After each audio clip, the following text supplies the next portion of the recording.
কেন্দ্র সরকার তার মুখ্য সচিবকে দিল্লিতে অ্যাটাচ করে দিল যাতে কাজ করতে না পারে।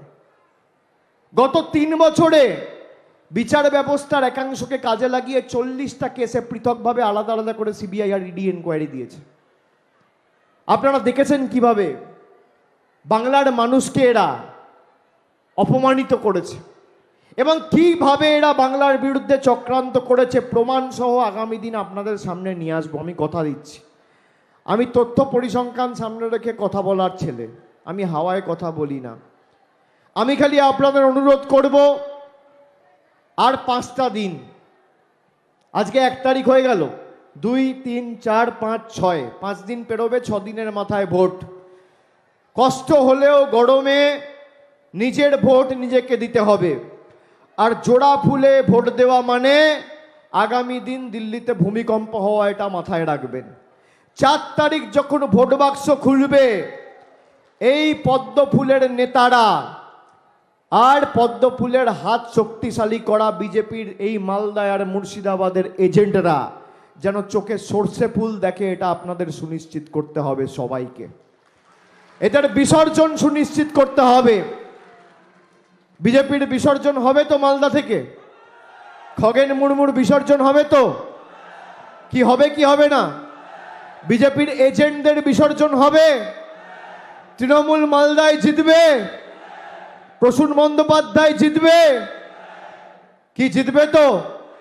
বাংলা বিরোধীদের বিসর্জন হবে। যারা আপনার লক্ষ্মীর ভান্ডার বন্ধ করতে চায় তাদের বিসর্জন হবে। যারা আমাদের আবাসের টাকা বন্ধ করে রেখেছে তাদের বিসর্জন হবে।